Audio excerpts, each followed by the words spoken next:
As you have welcomed yourself, and we welcome ourselves all together back to the next hour, in continuation of our discussion after talking about the first point, which is paramount and important, even though it's difficult to be able to do what it takes, cultural concept in comparison to many other cultures. When you look at it, you discover it's difficult.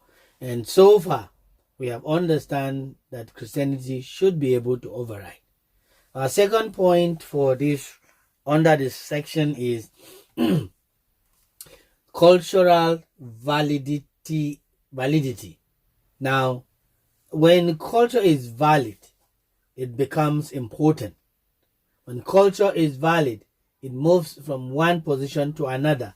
It helps people function, and their lives is being what? Monitored and also challenged in everywhere. Cultural validity is a doctrine developed by anthropologists that maintains that an observer should be careful to evaluate a culture first in terms of its own values, goals, and focuses before venturing to compare it with another culture. Now, this is important, especially when it comes to two people becoming married. A husband taking a wife from a different culture entirely must be understood, because it can be a problem to the older part of the culture. The value is important, the goal is important, and the focus in which that culture is based and has been built is very, very important. Now,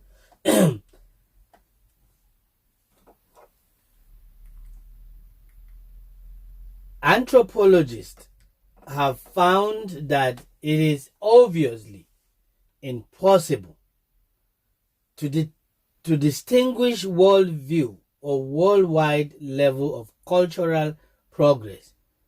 Marville Haskovic said, cultural validity is one of the most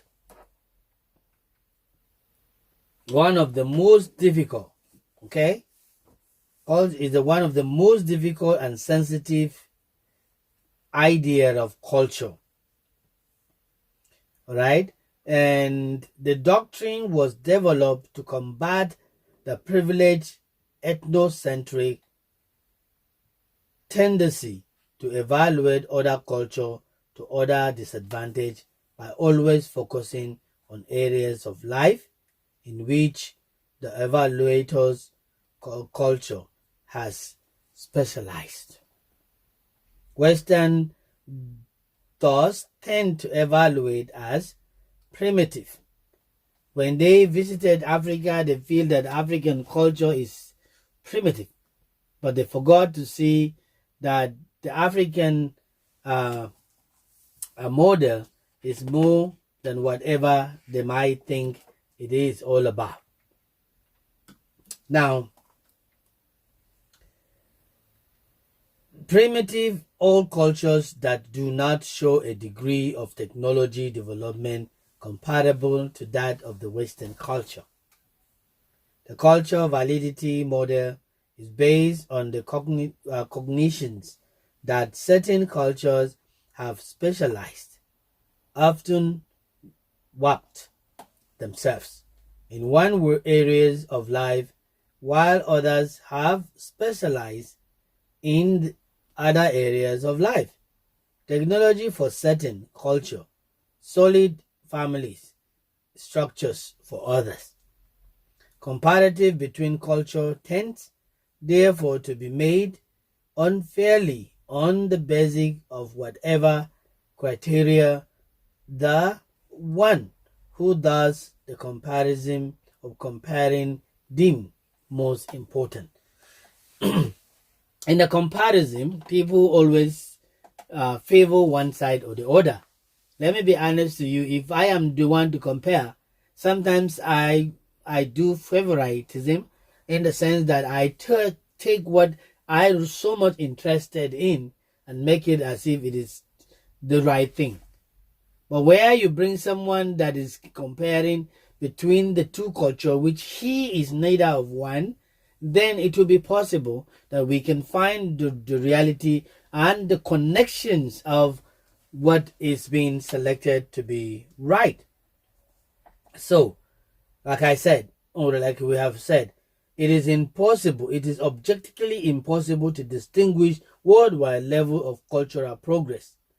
They have concluded that cultures are to be regarded not as assignable to some level of overall superiority or inferiority with respect to other cultures, but rather as more or less equal to each other in their overall ability to meet the needs felt by their members.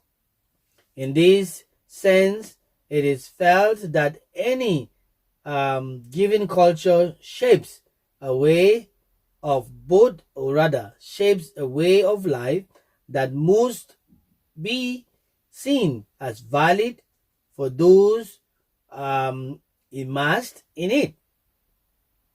Cultures are therefore bodies as good as each other and as bad as each other in shaping their way of life. None is anywhere near perfection. None is anywhere closer to imperfection. But since all are shaped and operated by sinful human beings, they could be both right, perfect, correct, and they could be both wrong and imperfect and not even possible. But none in its healthy state is to be considered invalid, inadequate, or unusable by God and humankind. When you can read more from Turnbull's book, which he described an unhealthy culture. Cultural validity, relativism, says Malvis Hosky, is one of the most. Okay? And it is a philosophy which I'm trying to give you what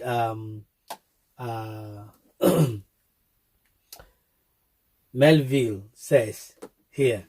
It says that it is a philosophy which, in recognizing the value set up by every society to guide its own life, lays stress on the dignity inherent in every body of custom and on the need for tolerance of conventions, though they may differ from one's own, instead of underscoring differences from absolute norms. The relativistic point of view brings into relief the validity of every set of norms for the people whose lives are guided by them and the values these representative. Okay, so you can see this thing is real. Now, it is not just what you look at, but it is exactly what we see, what we valued, and what we even point at. So far, the very core of cultural relativism, he continued, that is Melville, is the discipline that comes of respect by differences of mutual respect. The doctrine is on the cultural level what personal acceptance, the golden rule, is on the individual level. It recommends that rather than moralizing about the good or bad in the given culture or in a given individual, and should accept the validity of the culture as individual, whether or not one's own set of value predisposes one to approve of the behavior of that culture, which is individual. A belief in validity of other culture does not obligate one to approve of such custom as cannibalism, window burning, infanticide, premarital sex, polygamy, and the like. But it does insist that one takes such custom seriously within the cultural context in which they occur and attempt to appreciate the importance of their functions within the context. Now, we are still dealing with point 2, like I said, and I try to show you what is relevant to whatever we're dealing with. Now, the previously prevalent attitude, both within the outside anthropology, was that the evolutionists strongly influenced by the traditions, ethnocentrism of Western culture, saw individual culture mainly as illustrative of particular stages in a worldwide evolutionary sequence. I try to make you understand that under this point 2, which we are dealing with, it's very important that you need to understand very well the culture valid. Now, most people that brings the Christianity decided to overlook the Christianity by the way they consume others' culture. So, like I said in the beginning or thereabout of this lecture, that in African culture, they saw our culture because it's not connected to technology, it's not connected to some little civilization. So they felt our culture is not important. So by the time the missionary even visited some of our parts of our country, they tend to sell the religion even with their culture. It find it difficult and sometimes. But today, we're glad that in Africa, we overcome the Western culture. We try to overlook the Western culture. Though our people are still following some parts of the cultural Western culture in their lives because they are being used to that. But we need to understand that that is not original culture in an African context.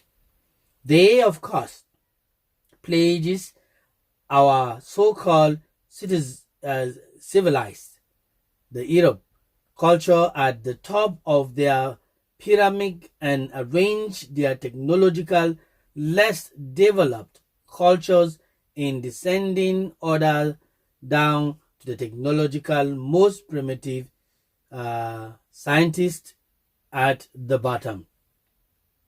This ethnocentrism was developed in a crucible of a society that tends, that is, to arrange objects on a single scale of value from best to worst, biggest to smallest, cheapest to most expensive. A society that insists on evaluating all others' perspective towards life as either black or white, good or bad, superior or inferior. Today, blacks, that's why blacks are not regarded as important in many community and society. A little thing where blacks are becomes strange because people looks at them. But I always tell you that even though we call ourselves black, but I don't think we are black comparing to what our color is. Now, if you look at me vividly in, you discover that this is not a black comparison. We can compare black thing more serious as we show than we show the issue of um, this thing. If I show you this one, it means this is black, more black. But if I show you this one, it looks more black than the one you saw, isn't it? Because this is purely black. But you cannot tell me that um, this one is white. This is not white. It looks a little bit like yellow, brown, or ash color, but it's not white. Perhaps you can say this one partially is white, but it's not even white. So sometimes when we try to use inferior things to differentiate people, it becomes problem in a society, and it becomes problem to that which the culture is being sold to people to be able to go by it. So, since judgments are based on experience and experience is interpreted by each individual in terms of his or her enculturation, Harkovitz said, cultural difference is interpreted by Euro-America as cultural inferiority. Cultural inferiority. So you can see that it's possible. It's really difficult for us to really accept which culture is better. There is none. All cultures have been made by people, and people made those culture in order to suit and be able to go with them according to whatever they are into in life. In a culture where absolute values are stressed, the relativism of a world that encompasses many ways of living is difficult to comprehend. Rather, its offers in a field day for value judgments based on the degree to which a given body of customs resembles or different from those of the Europe-American culture as it is. However, while much of the thinking public in the Western world converted at least nominal to the relativistic viewpoint, the Western Church, reinforced by ethnocentric theological thinking, that it's often insensitive to the validity of other cultures, along with a large percentage of the rest of population, has for the most part retained the evolutionary position. Much of the Christian population, for example, has simply continued to assume that such feature of our society as monogamy, democracy, our types of educational system, individualism, capitalism, the freedoms, literacy, technological um, development, military supremacy, etc., are all products of our associate with God, and therefore can be pointed to as indications of the superiority of our culture over all other cultures. As I was saying, it is not easy. Okay, we have seen it so far. Now, A blame comparison of our culture with other culture, however, shows us to be strong only at certain points, while very weak at others. Now, I think the problem is when you are weak, you underrate your own culture. When you are looking at other culture as being superior or being more advanced or more because of technology. Truly speaking, is when technology are all over the country, all over places, then culture can be able to flow inappropriate with what people could be able to measure.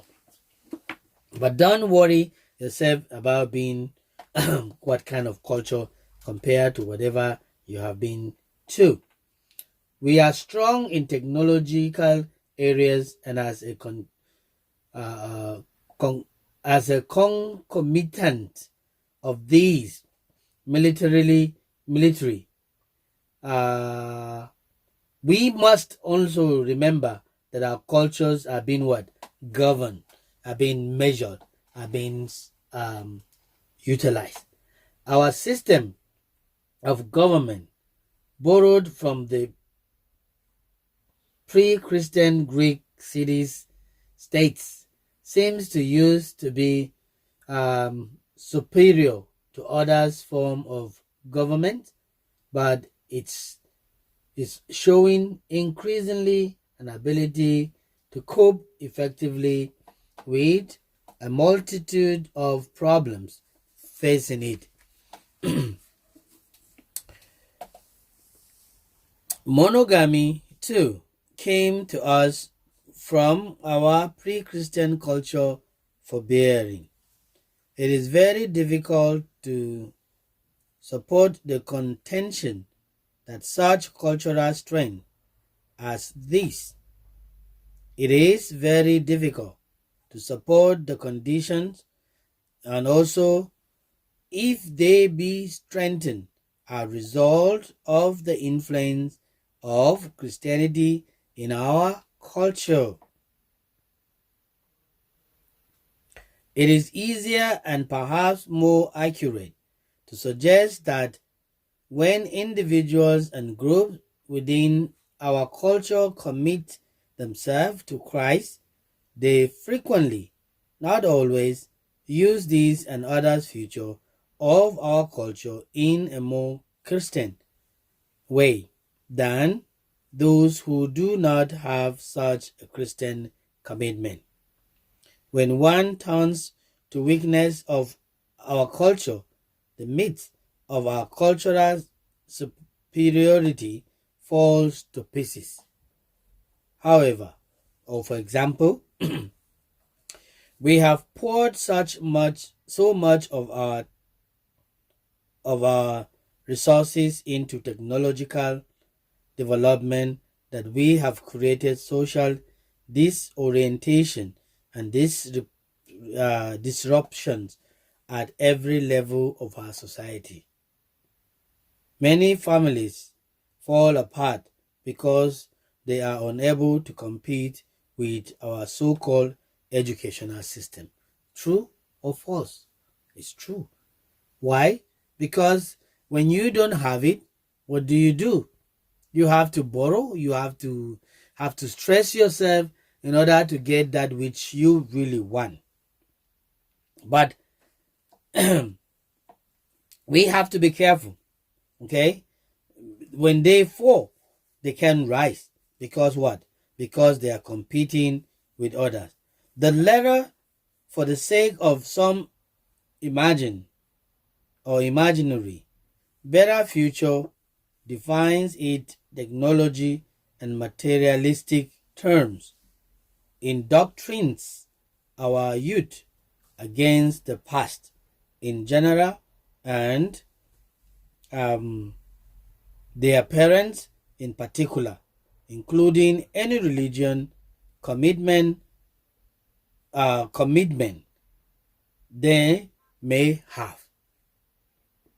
Our quest for freedom and individualism mitigates against the development of close friendship neighbor lines, and stable marriage. Our extreme competitiveness expressed interpersonally, intergenerationally, economically, vocationally, politically, and even between churches, it's ripping out society apart. It's destroying the society. It's destroying the society. And because it destroyed the society, we are tend to be confused, and we are tend to be able to forget whatever is happening. But when we look at the reality, we know that our lives are being threatened by other culture which are not ours.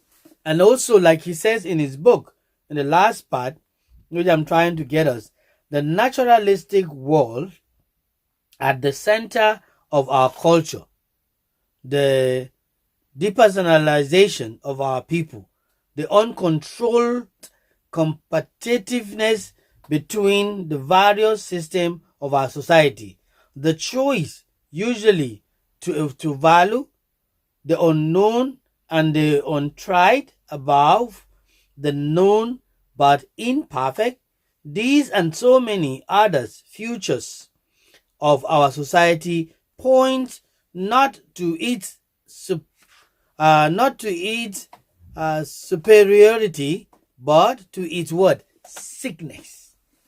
So it means we are sick somewhere because the society have fallen apart and could not be able to see the sense in which culture can be utilized.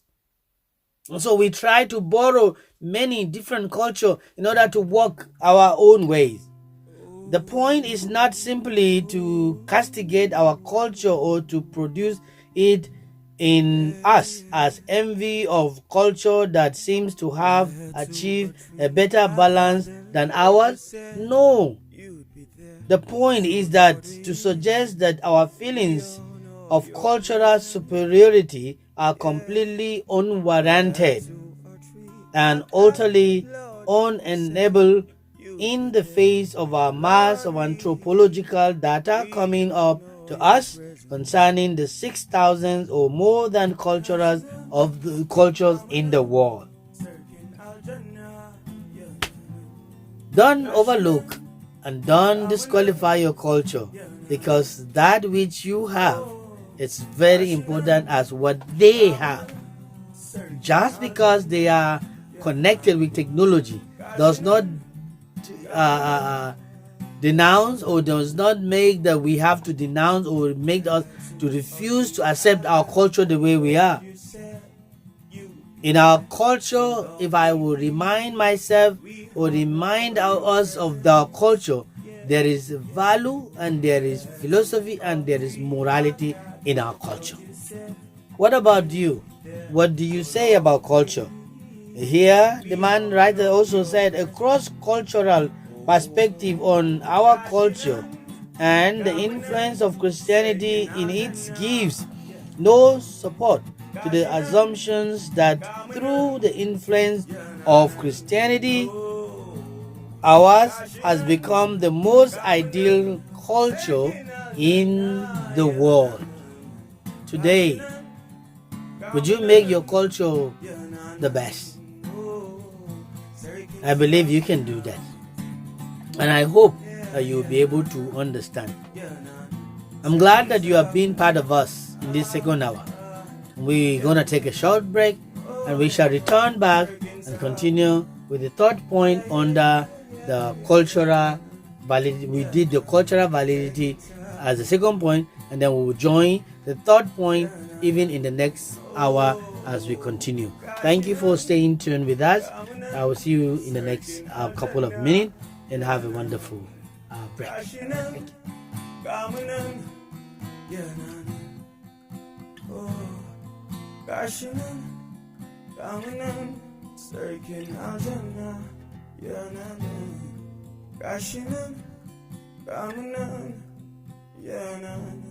you, God, for your presence.